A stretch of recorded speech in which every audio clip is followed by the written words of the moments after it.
রুটির মধ্যে ডিম দিয়েছি কেন, এটাই তো ভাবতেছেন। রুটির মধ্যে ডিম দিয়ে কি ডিম ভাজতেছি? আরে না, রুটির মধ্যে ডিম দিয়ে একটা মজাদার রেসিপি বানাচ্ছে। আর এদিকে আমি খুরচুন দিয়ে রুটি কেটে কেটে খাচ্ছি। আর এরকম ভাবে রুটি মনে হয় কেউ কোনোদিন খায়নি। আরে আমিও কখনো খাইনি, আজ প্রথম খেলাম। এই রুটি দিয়ে আমি মজাদার স্যান্ডউইচ বানাইছি, যা দেখতেও সুন্দর তা খেতে অসম্ভব মজা। যাই হোক, এই রুটির স্যান্ডউইচ কিভাবে বানালাম সেটাই আজকে আপনাদের শেয়ার করি। আর কি কি লাগে সেটাও। এখানে আমার লাগবে আটা, আমি আটা নিয়ে নিয়েছি। তারপরে লাগবে ডিম, পেঁয়াজ, কাঁচামরিচ, ধনিয়া পাতা। এগুলো হলে এই মজাদার স্যান্ডউইচ হয়ে যাবে। আর স্যান্ডউইচ বানাতে তেমন কোনো খরচ হয় না, বাড়িতে থাকা সহজ উপকরণ দিয়েই সুন্দর এই স্যান্ডউইচ বানানো যায়। প্রথমে আমি আটাগুলো গুলে একটা ডো বানিয়ে রাখছিলাম, ওইখান থেকে এখন রুটি বানাচ্ছি। সুন্দর করে বেলুন ফ্রির মধ্যে দিয়ে একটু গুঁড়ি নিচে দিয়ে সুন্দর করে পারফেক্টলি গোল হয়ে যাচ্ছে একা একাই।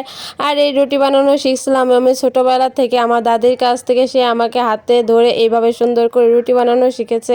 এই স্যান্ডউইচ বানানোর বুদ্ধিটা এসেছে আমার ইউটিউব দেখে। ইউটিউবে সেদিন ভিডিও দেখতে দেখতে দেখতে পেলাম একজন এই সুন্দর করে রুটি দিয়ে মজাদার স্যান্ডউইচ বানিয়ে নিয়েছে, তাই আমিও আজ ট্রাই করলাম। যাই হোক, অনেকটা পারফেক্টলি সেরকমই হয়েছে। যাই হোক, আরেকটা কথা বলে, আমরা ভিডিও তৈরি করতে গেলে অনেক সময় অনেক ভুল ত্রুটি হয়। এতে করে অনেক আপু ভাইয়ারা এসে কমেন্ট করে বা আমাদের ভুলটা ধরিয়ে দেয়। এতে করে কিন্তু আমি রাগ করি না। অনেকের পেজে আছে ভুল বললে তারা অনেকটা কষ্ট পায়, রাগ করে। বাট আমি কখনো এটা নিয়ে কোনো কষ্ট পাই না। বাট আমি আরো খুশি হই যে আপু ভাইয়ারা আমার ভুলটা ধরিয়ে দিয়েছে। এ থেকে আমি কিছুটা শিক্ষা নিয়ে আবার পরবর্তী ভিডিও আরো সুন্দর করতে চেষ্টা করি। আর আমার একটা অনুরোধ থাকবে সবার কাছে, যারা আমাদের ভিডিওগুলো দেখো, অবশ্যই আমাদের ভুল ত্রুটি হলে তোমরা অবশ্যই কমেন্ট করে জানাবা। কারণ একজনের চোখে ভিডিওটা সুন্দর হইতেই পারে, 10 জনের চোখে 10 রকম লাগে।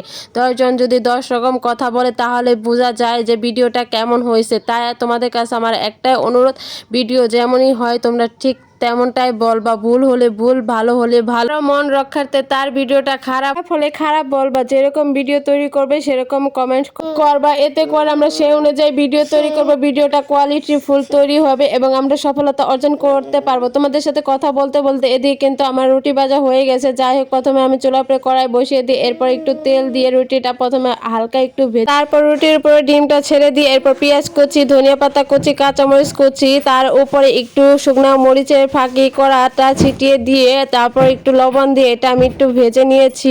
এটা ভাজা হয়ে গেলে এর অপর পিঠ উল্টে দিতে হবে।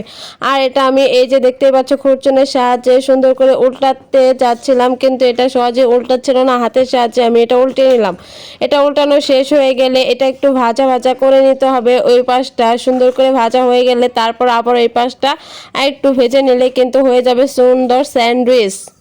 তো ওই পাশটা হয়ে গেছে আমার মনে হয়। এখন এটা উল্টিয়ে দেখা পালা যে হয়েছে কিনা। যাই হোক, এখন আমি উল্টিয়ে দিচ্ছি। এই তো দেখতে পাচ্ছ পারফেক্টলি ভাবে হয়ে গেছে। এখন একটু ভাজা ভাজা করে নিব, একটু লালচে ভাব হয়ে আসলে এটা নামিয়ে নিতে হবে। তো এখন আমি খুরচুনের সাহায্যে এটা ভাজ করে নিব।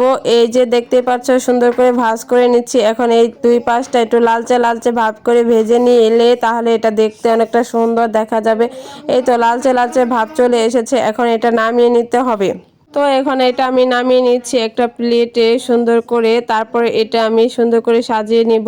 এই তো দেখতে পাচ্ছ এটা নামানো শেষ। এখন শেষ লুকটা দেখো কতটা সুন্দর ও আকর্ষণীয়, লোভনীয়। এটার শেষ লুক যতই আসছে তত এটা সুন্দর লাগতেছে। যাই হোক, এখন আমি এটা খুরচুনের সাহায্যে কেটে নিচ্ছি, কারণ আমার কাছে চাকু ছিল না, হাতে খুরচুন ছিল, ওটাকেই কাজে লাগিয়ে এটা কেটে নিচ্ছি।